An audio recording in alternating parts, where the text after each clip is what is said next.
variabilidade espacial e temporal da precipitação.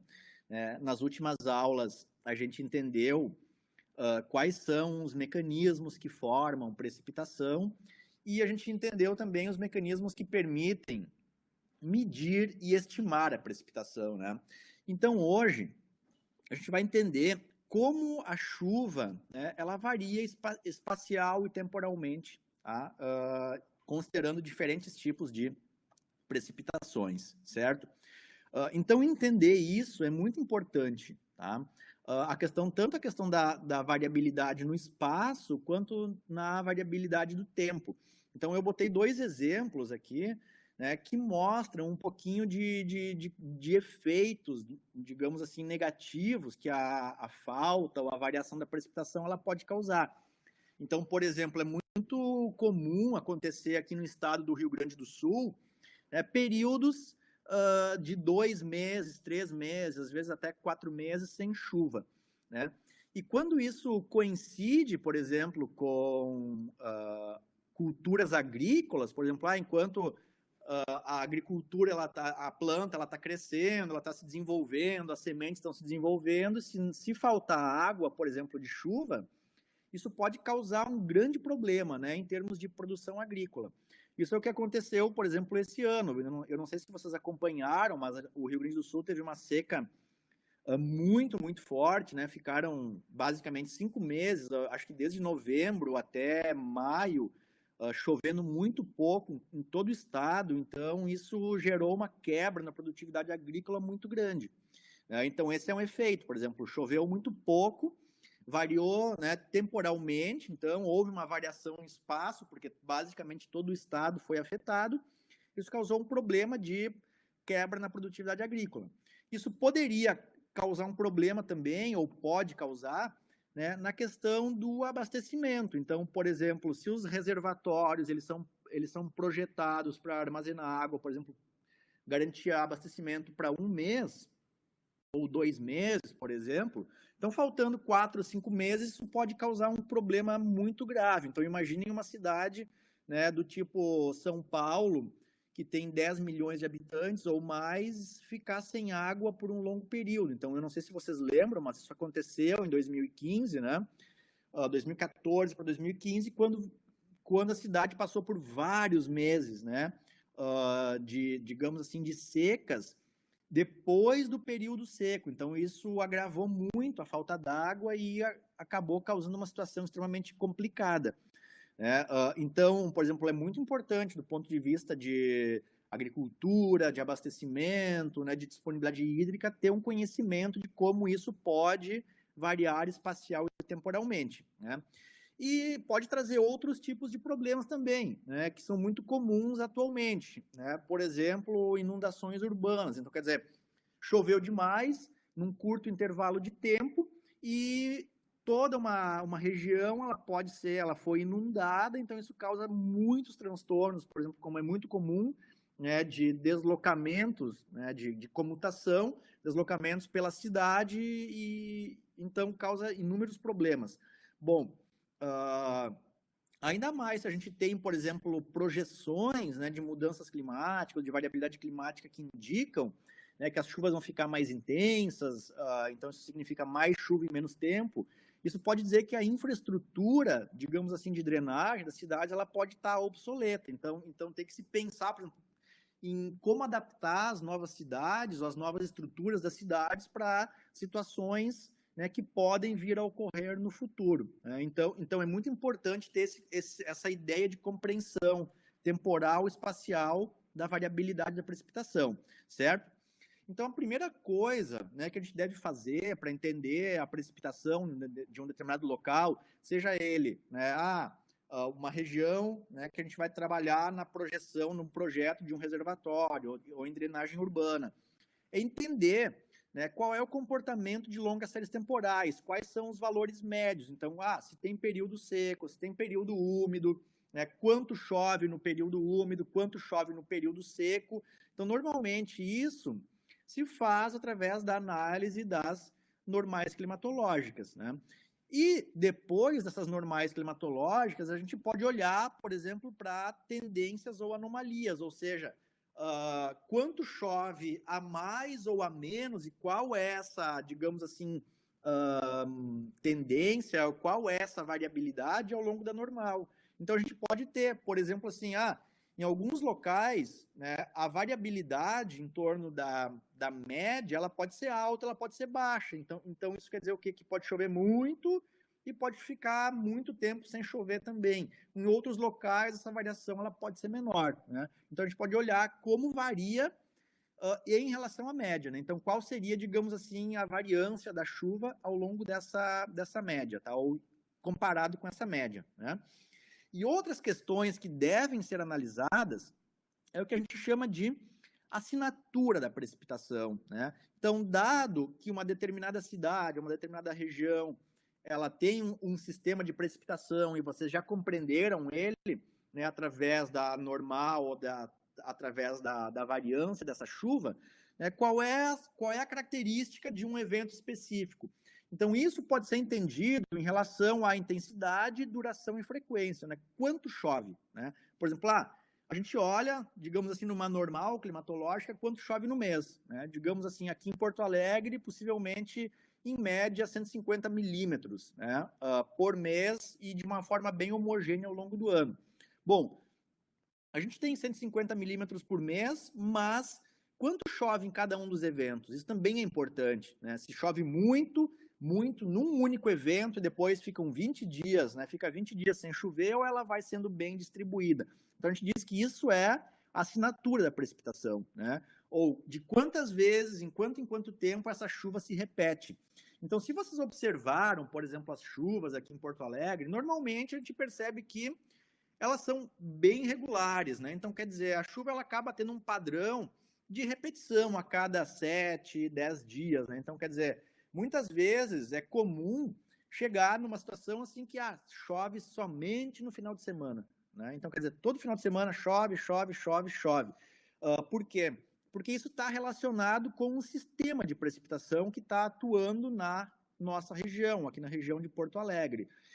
Então, em alguns locais pode ser um sistema bem regular, nas outras regiões pode ser, por exemplo, uma chuva quase que diária, né? Então, Porto Alegre chove de 7 em 7, mas, por exemplo, na região amazônica, em Manaus, pode chover, é bem comum chover diariamente. Então, quer dizer, todo dia chove. Então, esse sistema de precipitação ele é diferente daquela que ocorre no sul do Brasil. Então, por exemplo, o sul do Brasil tem uma chuva que ela é mais baseada em sistemas frontais, né? Então, quer dizer, como o mecanismo frontal ele é quase que uma engrenagem, ele vai ocorrer, né, de 7 a 10 dias. E enquanto na Amazônia, por exemplo, em Manaus, chove um outro tipo de precipitação, a chuva convectiva. Então, quer dizer, aquece durante o dia, né, ocorre aquele processo de instabilidade, então a umidade ela ascende na atmosfera, resfria, condensa, gera precipitação e desaba tudo, né, numa curta duração. Então, esse tipo é um sistema de precipitação diferente. Então, tanto que as pessoas brincam lá, quando é que a gente vai se encontrar? Depois da chuva, né? Então, a chuva, ela normalmente, desculpem, acontece no final da tarde, né? Final da tarde, início da noite. Por quê? Porque esquenta durante todo o dia e aí no final da tarde a atmosfera está carregada de umidade, né? Então, isso é a chamada assinatura de precipitação, né? Que diz basicamente qual a intensidade, duração e a frequência de ocorrência, tá? Bom, outra questão, né, que as precipitações, elas também têm grandes variações interanuais, tá? Isso quer dizer que a precipitação, ela varia de um ano para outro. Então, não é um mecanismo que é sempre igual, tá? Não quer dizer que sempre chove a mesma coisa. Então, a gente pode perceber que um ano chove mais, outro chove menos, um pouquinho mais, um pouquinho a menos, muito a mais, muito a menos. Então anualmente, quando a gente olhar as precipitações, elas vão ser diferentes, né? A gente pode, né, definir uma média de longo período, como é a normal, de 30 anos, mas em relação a essa normal, vai ter uma certa variabilidade, tá? Então, isso é uma precipitação isso é uma variação interanual, tá? Bom, e uma variação intraanual quer dizer que ela varia dentro do ano. Então, por exemplo, algumas partes, alguns períodos do ano, ela pode ser mais chuvoso, outros podem ser mais secos. Então, isso vai estar relacionado né, com a sazonalidade. E isso também vai variando. Então pode ter uma variação interanual e intraanual. Então, quer dizer, o período chuvoso, durante um certo período, ele é mais seco ou mais chuvoso. Né? Então, pode ter esses dois tipos de variação. Normalmente, essas variações, por exemplo, interanuais ou intraanuais, elas estão ligadas com a circulação geral da atmosfera e elas são moduladas pelos processos que ocorrem nos oceanos. Então, como os oceanos eles têm uma certa inércia termal, eles vão aquecendo lentamente, resfriando lentamente, significa que eles vão alterando os campos de precipitação, os campos de pressão atmosférica, e como esses campos eles vão variando espacialmente e também na intensidade, o sistema de precipitação ele vai se reorganizando. Ora ele está mais para cá, ora mais para lá. Então isso pode fazer com que um ano seja mais chuvoso num local e mais seco no outro. Né? Então essa questão dos oceanos é muito importante também. Tá? Enfim, né? Então por exemplo, algumas regiões elas são extremamente sazonais. Né? Então, de uma maneira geral, o Brasil ele tem uma precipitação bastante sazonal, tá? Então, nós temos uma época de chuvas e uma época de secas.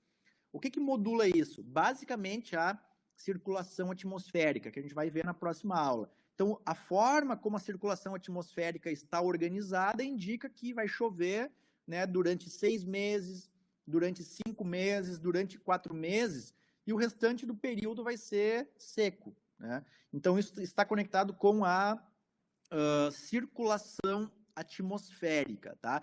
E aí, óbvio, então essa circulação atmosférica ela vai ter um padrão, né, ao longo do ano, digamos assim, vai se repetir em relação à questão, à variação interanual, mas como a gente vai ter, por exemplo, mudanças na temperatura dos oceanos, então a gente vai ter leves mudanças nessa circulação atmosférica, que vão fazer com que alguns anos sejam mais úmidos ou mais secos, né? Então, basicamente, todo o território brasileiro, ele tem chuvas sazonais, ou seja, ele tem um período seco e outro chuvoso, com exceção do sul do Brasil.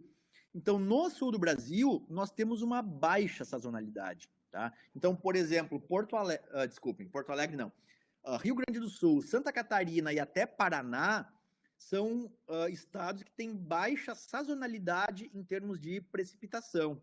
Então, quer dizer que a chuva ela é relativamente bem distribuída ao longo dos meses. Alguns meses são mais chuvosos, outros são um pouquinho mais secos, mas se a gente olhar em comparação com o restante do país, nós somos, digamos assim, muito pouco sazonais em termos de precipitação. Né? Então, a nossa sazonalidade aqui no sul do Brasil, ela não está relacionada à chuva, ela está relacionada à temperatura. Então, nós somos muito sazonais do ponto de vista de temperatura, porque nós temos verões quentes, invernos frios, e temos baixa sazonalidade de precipitação. E no restante do país é quase que o contrário. Então, tem pouca variação em termos de temperatura, então isso significa que eles têm baixa sazonalidade de temperatura, mas têm alta sazonalidade de precipitação, né? Então, isso é um panorama, digamos assim, do território brasileiro. Então, vocês podem ver, por exemplo, Manaus, né, tem um período muito chuvoso, né, e um período relativamente seco. Então, lá no meio da floresta amazônica. Então, olha só, o período chuvoso deles chove muito, tá? Então comparem, por exemplo, com Porto Alegre, só para vocês terem noção. Aqui em Porto Alegre está em torno de, vamos botar aqui 100 milímetros por mês, tá? 100, 120, chegando aqui a 140 talvez, mas 100 milímetros em média. Então vejam Manaus, né? Manaus basicamente chove 3 vezes mais, né, do que num único mês de Porto Alegre, no estado do Rio Grande do Sul, por exemplo. Então esse é o período úmido deles. O período seco, que eles chamam, vejam bem, chove 100 milímetros ou um pouquinho a menos. Então, o período seco deles, gente, com exceção do mês de agosto, ele ainda assim é muito úmido, tá? Porque chove quase o mesmo que chove no estado do Rio Grande do Sul. né? Então, essa questão de seco e úmido, ela é relativa também, né? Então, se vocês compararem, por exemplo, os meses de março ou abril com o mês de agosto e setembro, eles são muito mais secos, muito mais úmidos do que os meses de inverno, né? Mas os meses de inverno, eles ainda são relativamente úmidos, né? Agora, se vocês olharem Brasília, por exemplo, Brasília tem meses que são muito chuvosos, né? Que basicamente vai de outubro até março, né? Chove muito, chove mais, chove em média 200 milímetros, mas em relação ao período de abril, digamos assim, maio até setembro, não chove quase nada. Então, eles ficam basicamente aqui, ó, 5 meses sem precipitação. Então, a chuva está concentrada em 6 meses e no restante do tempo não chove quase nada. É altamente sazonal, né? E Fortaleza também ela é altamente sazonal. Então, por que alguns locais a gente tem essa curva, aqui não chove nada, aqui chove bastante também, daí depois não chove nada, em Porto Alegre chove assim? Exatamente por quê? Porque isso está regulado em função da circulação atmosférica, né? Então, qual é o sistema que predomina em cada uma dessas regiões, tá? Então, a gente vai ver isso na próxima aula. Bom, então, por exemplo, a gente vai agora extrair, a gente vai precisar de alguns números, digamos assim, para analisar quão sazonal é a precipitação, né? Então, tem várias formas de analisar a sazonalidade. Então, por exemplo, tem um índice que chama índice de sazonalidade, que ele pode nos dizer se ele é muito sazonal ou pouco sazonal. Então, a gente já pode ter uma ideia, né, de quantificação. Então, isso permite, né, que eu compare diferentes regiões. Quão diferente um projeto de um reservatório deve ser, né, entre duas cidades que estão relativamente próximas. Então, isso pode ser analisado, né, quantificado, por exemplo, com um índice de sazonalidade, né? Então, isso vai dar uma ideia para vocês de como é a disponibilidade hídrica, quanto tempo, né, fica sem chover, digamos assim. Então dá para analisar isso. 2 meses, 3 meses, 6 meses. Então, os projetos que vocês vão elaborar tem que levar isso em consideração, certo? Ou depois, existem outras questões, né, que são chamadas de tendências ou de anomalias. Então, o que se faz, por exemplo, nessa anomalia? Então, essa anomalia, ela compara o valor de um determinado mês. Eu botei aqui, precipitação em um determinado período. Por exemplo, julho de 2015, né? Então, esse julho de 2015, ele pode ser comparado com a média de longo período de todos os meses de julho. Então quanto tem que ser esse período, esse longo período? Depende, né? Depende da série de dados que vocês têm. Então, por exemplo, eu tenho 10 anos, eu vou usar 10 anos. Eu tenho 20 anos, vou usar 20 anos. Então, por exemplo, quanto choveu a mais ou a menos do que uma determinada referência.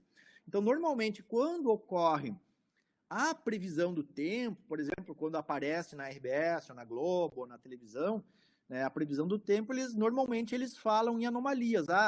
Vai chover 20 milímetros, 50 milímetros, 100 milímetros a mais do que a média. Então, está comparando em relação ao normal climatológico, ou seja, normal, né, de longo período, ou seja, 30 anos. Então, isso é mais fácil de ser compreendido. Se eu disser, vai chover 500 milímetros, bom, 500 milímetros é muito ou é pouco? Depende, né? Depende de onde eu estou, certo? Se for uma região, por exemplo, muito úmida, talvez não seja tanto assim. Se for uma região árida ou menos úmida, isso pode ser isso é um valor imenso. De qualquer forma, é um valor imenso, porque 500 milímetros é muito, não foi um bom exemplo. Mas se chover 100 milímetros ou 200, né? Então, eu tenho como referência. E muitas vezes a gente divide, tá, pelo desvio padrão. Então, esse score que a gente tem aqui, se a gente dividir ele pelo desvio padrão, a gente tem uma anomalia que não tem mais um valor absoluto, 100 milímetros, 50 milímetros, 10 graus Celsius, né? A gente tem um desvio em, digamos, uma referência em desvios padrão. Olha, está chovendo, mês tal, vai chover um desvio padrão a mais, né, do que a normal climatológica. Então, o que acontece? Como eu falei antes para vocês, todos os anos as precipitações elas são diferentes, né? Então, tem uma média e tem um desvio. Então, claro, esse desvio ele pode ser maior ou menor. Então, normalmente, para fazer, digamos assim, uma padronização, uma normalização disso, poder comparar diferentes regiões, se divide pelo desvio padrão. Então, a anomalia, nesse caso, ela é dada por desvio padrão e não mais um valor absoluto em si.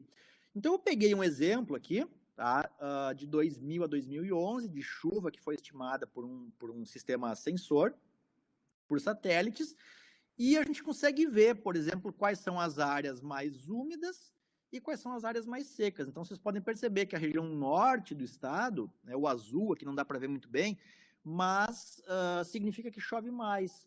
Tá? Enquanto que as áreas amarelas chove menos e o vermelhinho mais escuro aqui chove menos ainda. Então, dá para ver que o litoral ele é menos chuvoso do que as regiões aqui do Planalto. Né? Então, eu tenho uma variação aqui, nesse caso, eu tenho uma variabilidade, uma variação espacial. Eu consigo enxergar onde chove mais, né, em termos de uma média de longo período do que outras.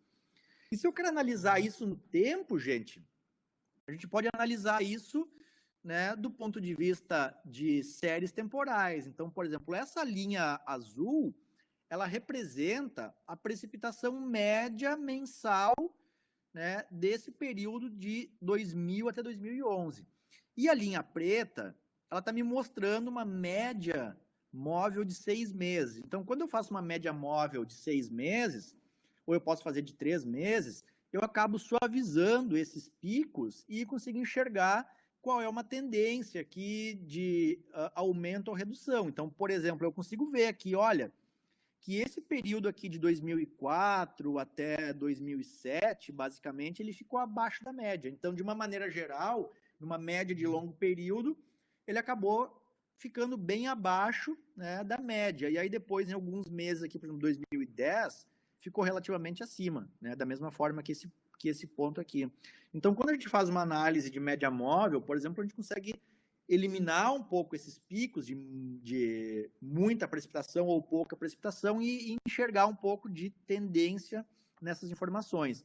E se eu calcular, por exemplo, a média, eu estou vendo aqui agora a média mensal. Tá? Então, essa linha preta é a média mensal e a área cinza é a variabilidade ao longo, em torno da média. Tá? Então, essa área cinza aqui, ela corresponde a um desvio padrão. Então, quer dizer, a maior parte dos casos. Né? Então, eu consigo ver, olha, que de uma maneira geral, no estado do Rio Grande do Sul, chove 150 milímetros, né, a média de todo o estado, mas uma variação usual significa uma variação de 100 a 200 milímetros no mês de janeiro, certo? Então, eu fiz isso mês a mês, tá? Eu fiz para janeiro até dezembro.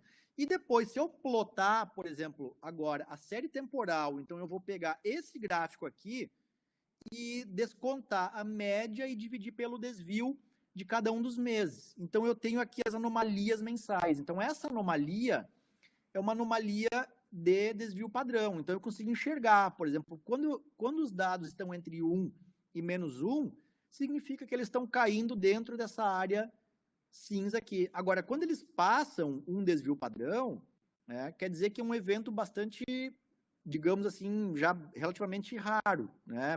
Não é tão fácil, é mais difícil de ocorrer.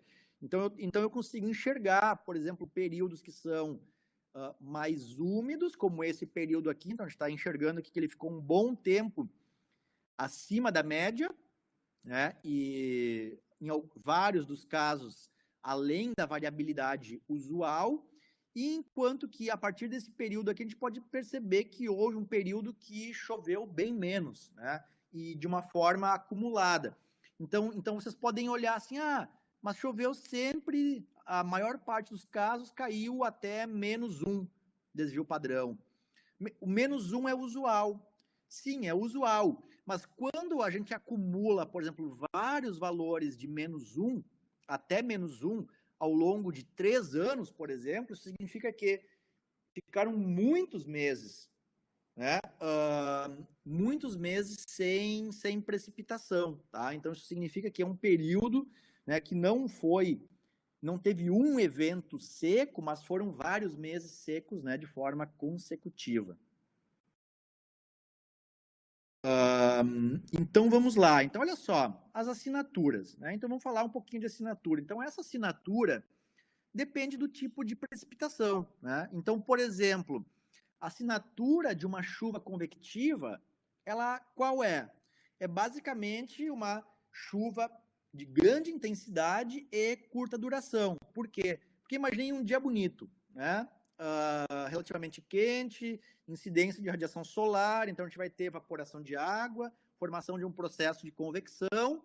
Esse processo ele vai ocorrendo ao longo de todo o dia, né? E quando esse processo ele vai gerando esse movimento ascendente do ar, o que acontece? Então, normalmente, essa corrente ascendente, quanto maior for esse aquecimento em superfície, mais rápido ele vai subir, né? Então, quer dizer que mais rápido ele vai resfriar e mais rápido ele vai condensar e mais rápido ele vai gerar precipitação.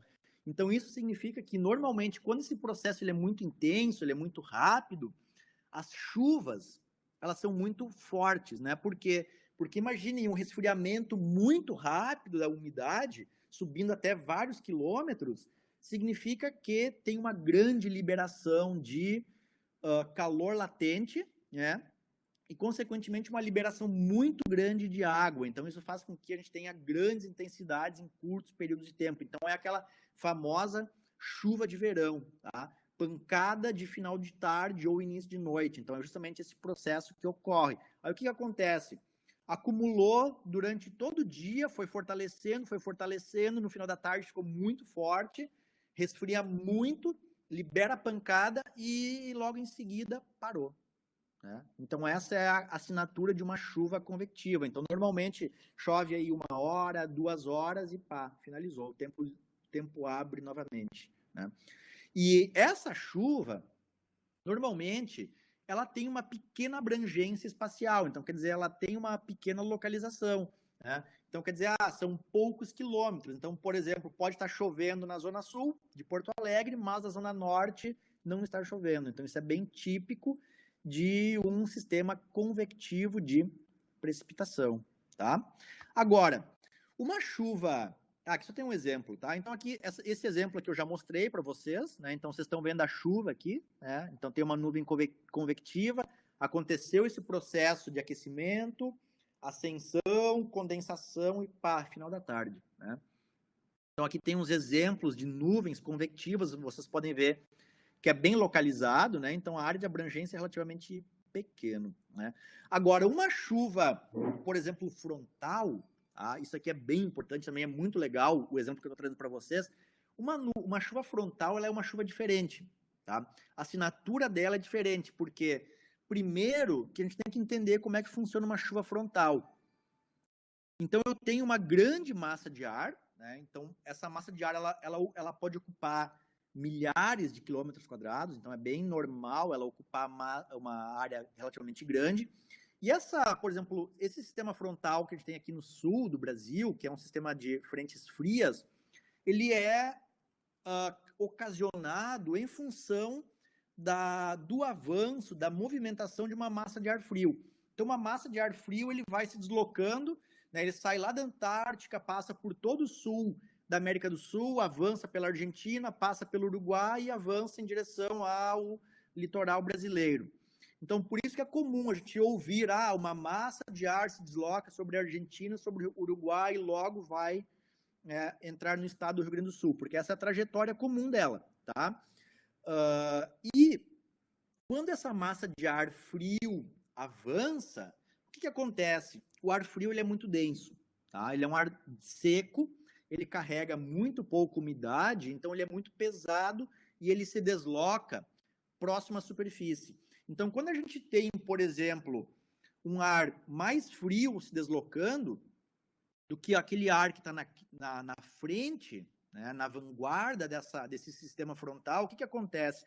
Esse ar, normalmente, ou de forma relativa, ele é mais quente e mais leve. Então, quando essa massa de ar frio se desloca, esse ar quente ele vai acender. Então, vocês estão vendo que está formando uma rampa aqui. né? Então, essa rampa força esse ar quente para cima. Então, quando esse ar quente ele é forçado para cima, todos aqueles mecanismos de instabilidade que a gente viu nas aulas anteriores, ele vai atuar. Né? Então, vai ter de novo aquela condensação, resfriamento e precipitação.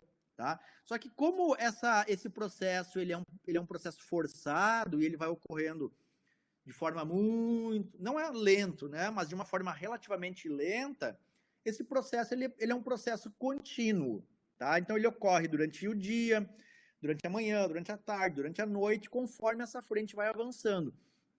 Então normalmente, quando essa frente vai avançando, a gente vê a formação dessas nuvens, então é bem comum assim a gente ver, por exemplo, quem mora em prédios altos, em Porto Alegre, e tem vista do Guaíba, normalmente consegue ver essa grande camada de nuvens, digamos assim, esse paredão de nuvens se formando e avançando. Então é isso que vocês estão vendo aqui. Né? E como é um processo lento, ele não vai gerar chuvas intensas, né? E de curta duração. Elas são chuvas moderadas, né? Moderadas a fracas, digamos assim. Eventualmente elas podem ser intensas, mas normalmente elas são moderadas, com longa duração. E outra questão que é importante, né, que como ela tem milhares de quilômetros quadrados, ela vai ter uma grande área, tá? Ela tem uma grande área de abrangência. Então, isso vai acontecer ao longo de uma grande área.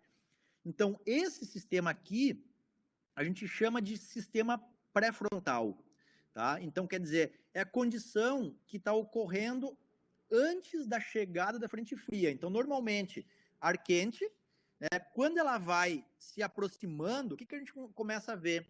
Que o ar quente ele começa a se movimentar. Então, a gente vai começar a ver movimento, ele vai ficar cada vez mais, né, com mais turbulência e tal, e ele vai executar esse movimento ascendente. Então, o primeiro sinal que a gente vai ver é o ar quente começar a se movimentar. Né? Ele vai começar a se movimentar. Quando a frente fria chega num local, exatamente quando ela vai gerar precipitação. Então, quer dizer, esse ar quente que estava, ele acendeu, condensou e gerou a precipitação. Então, esse é o chamado sistema frontal, tá? Então, é quando a frente está atuando, né? Então, a gente já percebe o quê? Tá? Que, obviamente, começa a chover, né? Mas as temperaturas, elas começam a cair. Então, cai consideravelmente. Então, por exemplo, nesse exemplo, estava 12. Conforme foi resfriando, o vento foi aumentando, por quê? Porque a pressão atmosférica ela baixa, né? Então tem uma queda súbita de pressão, esfria, porque a gente já está aqui na borda de uma massa de ar frio, gera chuva, e quando a gente entra no sistema pós-frontal, tá, o que acontece? O ar ele é muito frio, então ele é muito seco, e, consequentemente, as temperaturas, então, elas despencam muito rapidamente. Então, lembra aquele exemplo que eu dei para vocês?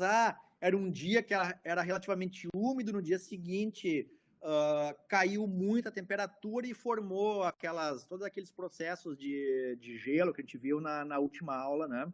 De que congelou a umidade na vegetação e tal. Então, é exatamente nessa questão, né? Nessa situação aqui. Então, normalmente, nesse período, como o ar é muito seco, o que a gente vê em termos do céu é um céu muito bonito e muito azul. Né? Então, exatamente quando a gente está nesse sistema pós-frontal. Né? E aí, o que vai acontecer? Então, essa frente vai indo, ela vai avançando. Então, normalmente, ela avança 40 km por hora. Tá? E o que acontece? Óbvio, como esse ar frio ele vai se deslocando, lentamente a temperatura ela vai subindo novamente. Então, a gente tem aqui uns 3, 4 dias de frio, né, quando é o predomínio da massa de ar fria, e em seguida a temperatura ela vai aumentando, né, lentamente até a gente chegar aqui de novo. Por quê? Porque a massa de ar frio se deslocou, e também porque a radiação solar, como não tinha nuvens, atingiu a superfície e lentamente foi aquecendo aquela região novamente. Né? Então, esse é um sistema frontal. Então, a característica dele é chuvas moderadas, né, longa duração, normalmente. Essa duração, gente, longo, o que é longo? O que é longa duração? Pode ser, por exemplo, algumas horas, né, 6 horas, por exemplo, pode ser até 15 dias. Tá? Então, por exemplo, isso aqui é um sistema que ficou parado exatamente sobre o estado do Rio Grande do Sul em julho de 2015 e que gerou chuvas ao longo de 15 dias. Tá? Gerou chuvas de 15 dias. Então, o que acontece? Então, vocês estão vendo que essa camada de nuvens aqui é exatamente essa frente aqui. Então, é uma rampa. Então, toda a umidade que vem do oceano, ela acaba encontrando essa rampa de ar frio, sobe e precipita. Então, tanto a umidade que vem do oceano, quanto a umidade que vem da Amazônia, vão encontrar essa rampa e vão gerar chuvas. Então, se essa frente ela ficar parada por 15 dias, vai chover por 15 dias. Entenderam? Então, é um sistema que a gente chama de sistema estacionário. Por que ela não avança? Por que esse sistema ele não vai? Né? Porque o que acontece? Vocês estão vendo que atrás desse sistema imenso aqui, basicamente tem uma grande área com poucas nuvens. Então, essa aqui é uma zona de alta pressão. Então, normalmente, essa alta pressão, ela empurra essa frente fria para frente. Então, se essa pressão ela é muito alta, ela vai jogar toda essa frente aqui para frente. Né? Só que o que acontece? Se houver um equilíbrio em termos de pressão atmosférica, essa pressão for relativamente similar a essa pressão que nós temos na frente, isso vai ser um equilíbrio de forças. Então, quer dizer, são pressões similares e esse sistema ele vai ficar relativamente estacionado. Então, ele fica paradinho. Então, enquanto esse equilíbrio de pressões atmosféricas persistir, essa frente vai ficar. Né? Então, quando é que ela vai se desfazer, digamos assim? Quando essa região aqui ela começar a passar por um processo de aquecimento, evaporação, né, aí vai começar a diminuir a pressão, porque tu vai ter movimento do ar, e esse ar ele vai gerar esses processos convectivos e vai sair, digamos assim, dessa região, então ele começa a lentamente se desfazer, né? E aí ela acaba se dissipando, digamos assim, então ela entra numa fase de dissipação. Né? Então, olha só, esse caso é bem emblemático, eu não sei se vocês lembram, mas em 2015, as águas do Guaíba elas estavam batendo lá no cais Mauá, lembram disso? Né? Então, quer dizer, estava basicamente transbordando. Assim. Então, em função das ondulações que no Guaíba, a gente tinha entrada de água e tinha um medo muito grande, se continuasse a chover mais um pouquinho, que houvesse o transbordamento da água, né, ali no Guaíba, passasse o nível do cais Mauá e pudesse invadir a zona urbana de Porto Alegre, né? E tinha toda aquela preocupação com os portões do Muro da Mauá que não estavam nem funcionando, estavam todos emperrados, né? Então, isso aqui, gente, é uma situação anterior, tá? Então, isso aqui é nos dias anteriores. Então, vocês podem ver aqui, tem todo o Jacuí aqui, todos os seus afluentes, né? E agora vocês veem aqui durante os meses posteriores, os dias posteriores, choveu, né? E vocês podem ver tudo inundado, né? Então essa área de abrangência ela é muito maior. Então vejam bem, choveu ao longo de toda essa faixa aqui, né? E isso inundou, então gerou inundações em grandes áreas, né? Então um processo, aqui vocês podem ver, né? Então as áreas inundadas, e outro processo que vocês podem ver é nessa imagem de julho de 2020, que o Leonardo e o Gabriel Matti acharam, e vocês podem ver as últimas chuvas que ocorreram, né, em julho de 2020. Vocês estão lembrados que choveu muito, gerou muita inundação, né? Então todas as áreas aqui dá para ver inundação. Então isso ilustra, tá, como é a área de abrangência, né, de uma chuva frontal. Então, quer dizer, ela gerou chuvas ao longo de vários dias, né? Então esse evento de 2015, ele gerou chuvas de mais de 15 dias, né? Foram chuvas altamente concentradas, mas foram chuvas de moderada intensidade. Né? Então vocês podem ver a área aqui que precipitou. Né? Então isso aqui é uma imagem de satélite que mostra exatamente o acumulado de chuva no mês de julho. Isso aqui é um valor médio, né? 17 milímetros por dia nas áreas vermelhas, nas áreas amarelas, em torno de 10 milímetros. Então, quer dizer, tem registros de áreas que choveu 500, 600 milímetros, né? No estado do Rio Grande do Sul e Santa Catarina. Tá? Então, esse é um registro, essa é uma assinatura de uma chuva frontal, tá? E depois, né, então, normalmente, uma chuva convectiva, só para finalizar aqui essa parte, né, normalmente, final da tarde, é o que a gente chama do famoso aguaceiro ou chuvas de verão, né, duração de algumas horas e abrangem áreas de 20 a 50 quilômetros quadrados, né? São normalmente formadas pelo intenso aquecimento da superfície. Enquanto que sistemas frontais, ou também chamados de sistemas ciclônicos, eles já estão associados à circulação atmosférica de grande escala, né?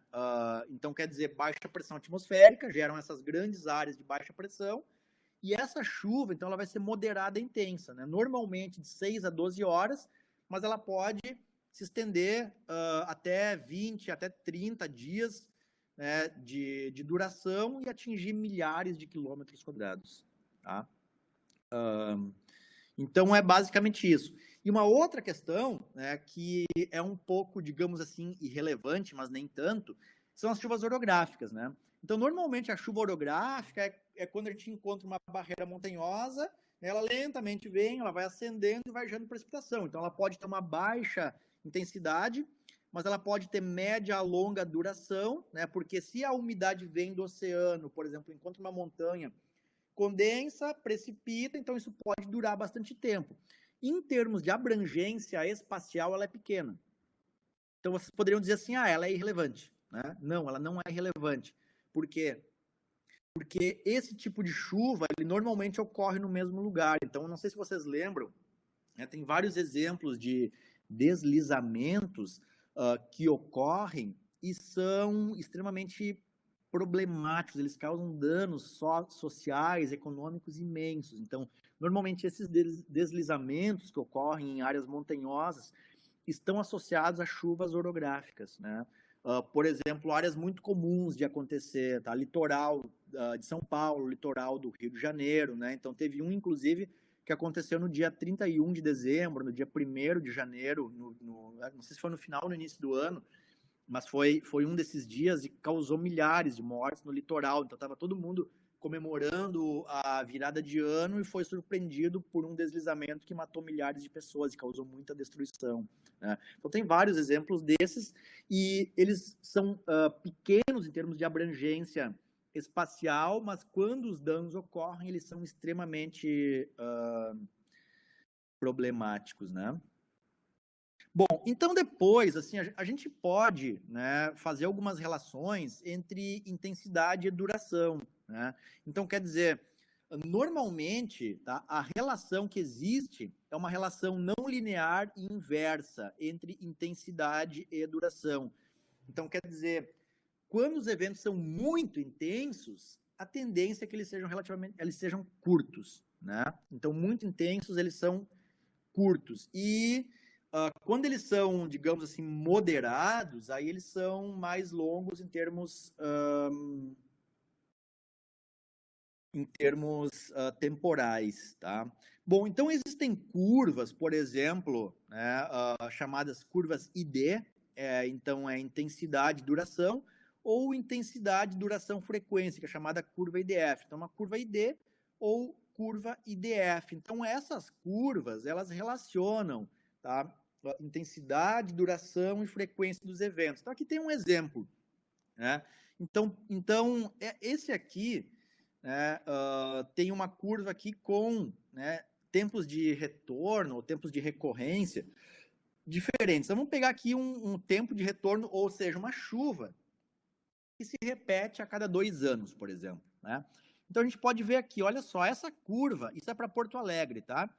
Ela está indicando que uma chuva de 125 milímetros, tá? Ela normalmente tem uma duração de menos de 10 minutos. Então, quer dizer, uma alta intensidade num curto intervalo de tempo.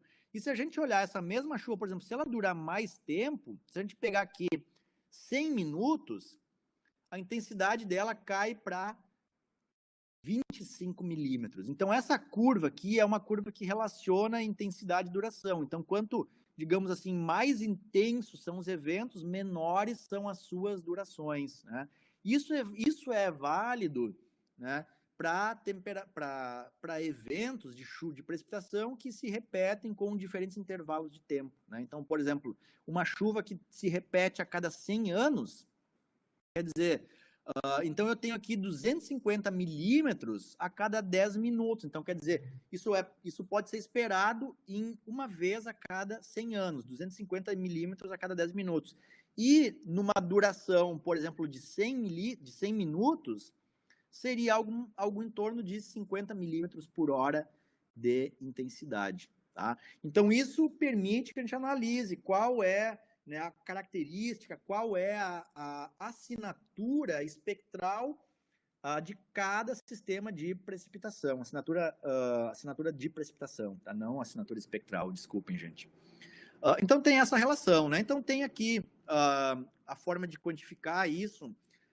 Quando vocês estudarem hidrologia ou hidrologia estatística, vocês vão aprender a construir essas curvas, né? Então, na verdade, são ajustados, basicamente, os coeficientes, né, para fazer, né, a estimativa dessas intensidades, tá? Então, tenho alguns exemplos, né? Então, aqui eu peguei alguns exemplinhos bem interessantes. Então, olha só, em 1 minuto, só para vocês terem noção, em termos de precipitações mais intensas. Então, durante 1 minuto, choveu 38 milímetros. Então, durante 1 minuto, choveu equivalente a 1/3, basicamente, da precipitação mensal que ocorre aqui em Porto Alegre. Então, é muito intenso, né? Agora, 15 minutos, já choveu 200 milímetros. Então, é basicamente em 15 minutos chovendo o equivalente a 2 meses, um pouquinho menos do que 2 meses aqui em Porto Alegre, né? Então, assim vocês podem ver, né? Então, por exemplo, existem chuvas, né? A chuva mais intensa já registrada no mundo foi de longo período, 26 mil milímetros em 12 meses, tá? 26 mil milímetros. Então, isso equivale a uma chuva de vários anos, talvez 20 e poucos anos aqui em Porto Alegre. Então, imagine a quantidade de chuva que é isso aqui, né? E tem alguns registros, por exemplo, que foram bem detalhados ou bem estudados aqui no Rio Grande do Sul, que ocorreu uma chuva de 330 milímetros, então 100 milímetros por hora, tá? Aqui no estado, e em 24 horas choveu basicamente 600 milímetros. Então, esses são alguns registros de intensidades de precipitações registradas, tá?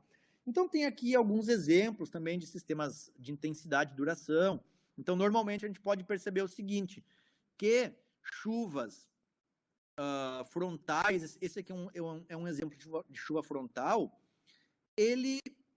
a gente percebe que ele é mais bem distribuído no tempo, ou seja, ele é uma chuva moderada. Então, começa a chover, vai chovendo, com uma certa intensidade, e o processo termina. Uma chuva convectiva, normalmente a assinatura dela começou a chover devagarinho, né?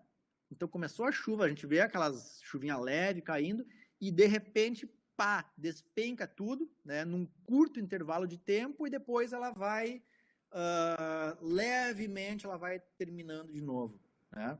Então isso aqui são valores acumulados, tá? Então isso aqui é a chuva acumulada. Então a gente pode perceber, ela começa devagarinho, pá, despenca e termina devagarinho de novo, né? Então essa é a assinatura de uma chuva convectiva, enquanto uma chuva frontal ela é muito mais homogênea em termos de distribuição temporal, tá? Como é que a gente analisa isso em grandes áreas? Então, normalmente, a gente pode fazer isso a partir de dados medidos, né? Então, pegar várias estações meteorológicas que registraram a precipitação, usar métodos de interpolação, né, usando sistemas de informações geográficos, por exemplo, é o que o INEMET faz. Então, aqueles mapinhas que vocês veem lá quando vocês estão acessando os dados do INEMET, eles são obtidos por interpolação, né? Ou é possível também fazer análise, né, a partir de dados de satélites. Então, satélites, como a gente viu na última aula, eles capturam a variabilidade dessa precipitação. Então, a gente tem essa ideia. Então, se a gente tem longas medições ou longas observações de satélite, a gente pode analisar, por exemplo, anomalias de precipitação, né? Então, ver, né, quais áreas choveu mais, choveu menos do que a média de longo período, tá? Então, gente, foi uma visão um pouco da variação espacial e temporal da precipitação, né? O Shuttleworth ele tem 2 capítulos, tá? Análise da precipitação no tempo e análise da precipitação no espaço. E quem quiser estudar um pouquinho mais sobre isso, porque é um tema muito interessante, é muito importante para vocês, eu deixei 2 capítulos aqui de um programa chamado COMET, tá? Que é de uma universidade ou de um centro de pesquisa em ciências atmosféricas chamado UCAR, que eles disponibilizaram aqui estimativas de precipitação e formas de observação de precipitação, nuvens e vapor d'água na atmosfera. Gente, então era isso. Muito obrigado e até a próxima aula, então. Falou, gente. Tchau, tchau.